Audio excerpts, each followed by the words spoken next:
Hi everyone, this is Drusilla from General Bead. Today I'm going to show you how to use crimps and crimp covers and crimping pliers. So what a crimp does is it takes the role of a knot. So instead of knotting your cord or thread onto a jump ring or to a clasp, you use a crimp instead. What it does is it secures your thread or stringing material. Normally when I'm using a crimp, I would start off with securing, before stringing the beads, I would secure the thread onto something. Like I would crimp the end over a jump ring first so that the beads wouldn't fall off. But there are a couple of different ways you can crimp things, so I've left the ends of this uncrimped. So this bracelet has snakeskin jasper spaced with some little amethyst beads. And the first way of crimping stuff is just by using a pair of flat nose pliers. So what you want to do is take one of the ends of your piece of jewelry, your necklace or bracelet, string it through the crimp. The crimp is this little tube right here, this little metal tube. I put it through the crimp. Then I put the end through a jump ring. And I loop the cord back over the jump ring and through the crimp.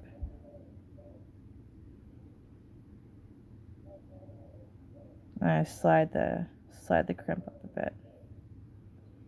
And I like, when I crimp things, I like to leave a little extra thread at the end so I can put it back through the beads and it hides the end instead of like having it cut off.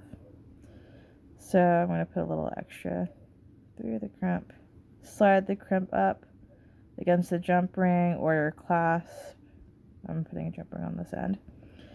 And then the most basic way of crimping stuff is, as I said, take a pair of flat nose pliers and grabbing the crimp, and you can sort of grip it lightly and pull it closer to the jump ring if you'd like.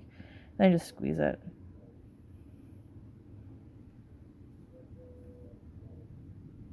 And here you can see just flattened a little. And the thread won't come out, they're pretty strong. Now it's secure. And then, as I said, I would sort of thread back through the beads with the loose end to finish it. Might not go through the same as this bead's pretty small. Yeah, it's too small. And after threading it through as many times as I could or want to, you could either leave it loose just in case you want to like lengthen it or like reuse the string for some reason. Or as I'm doing now, I just take a pair of scissors and pull it tight and cut really close to the bead. So that hides it. Right, so that's the most straightforward way of crimping something, just with a pair of flat nose pliers, needle nose pliers or chain nose pliers, or a couple different names for them. So the next way is by using crimping pliers, which is a special tool that's used to crimp things. It has it's this pair of pliers. It has a little ridge right here that will press through the middle of the crimp.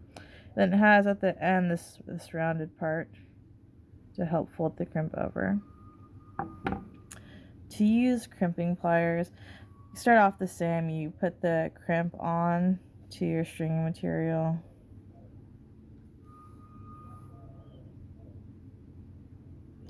Put the string through the jump ring. Actually, I'm going to put it through a clasp in this case. Put it through the clasp to finish it. And then I put the thread back through the crimp. And then I pull, see how it's a little loose here? So I can just, holding the clasp for your jump ring, and just pull the thread and it'll tighten the whole thing up. It's not loose anymore.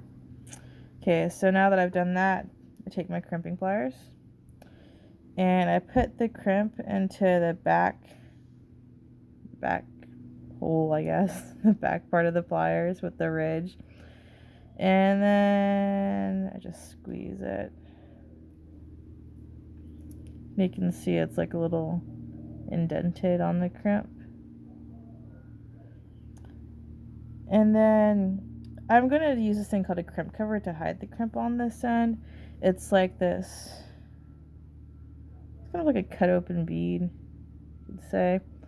And what it does, it'll cover the crimp and it'll just look like a little silver bead is there, closed nicely. So I've crimped this, and you can flip it over and crimp the other side too if you'd like. But the crimps are pretty thin, so you don't want to squeeze it too much or it might break or cut your cord. So I have crimped it, and now I take the rounded end and fit it over the sides of the crimp. I just squeeze that to fold it over. And you can rotate it and squeeze it a little bit more to make it more round.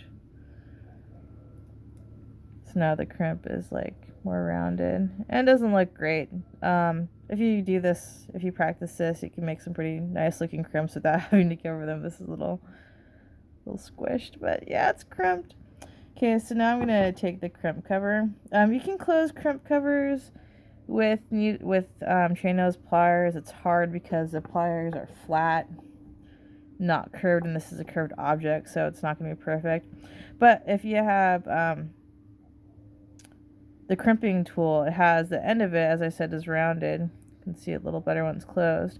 And it fits over this crimp cover, so you can grip the crimp cover, and you want it like opening outward.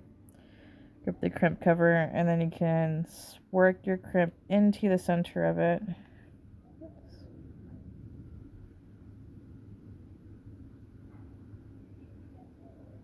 a little hard to see. And then you squeeze it to close the crimp cover. And you don't want to like keep squeezing in the same direction because you want it to like be more rounded. So I rotate it a little, and then I squeeze from a different angle with the rounded end. And do that a couple times until it's completely closed.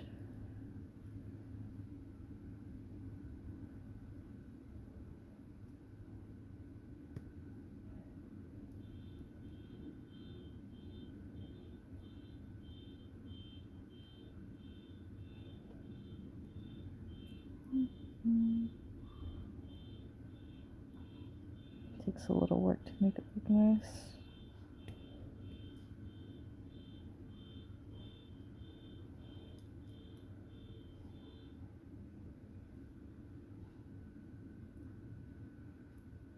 There we go. That's pretty much closed now. Looks like just a little silver bead. That's how I use crimps and crimp covers. And I left a little slack so I could thread this back through if I wanted to. I'll just cut it here.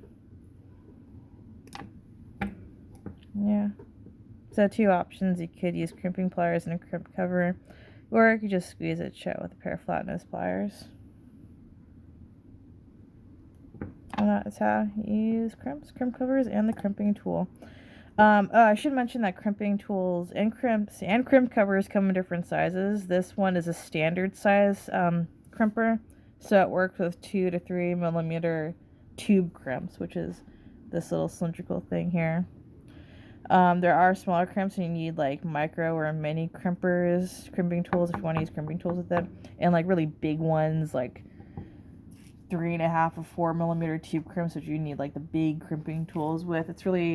It won't work properly if you have a mismatched crimping tool and crimps, or you could just use the flat pliers with all of them. So that's it for this crimping video. If there's any particular technique you would like to see, just leave a comment, and please subscribe so you get notifications when we post new videos. Thank you. Bye.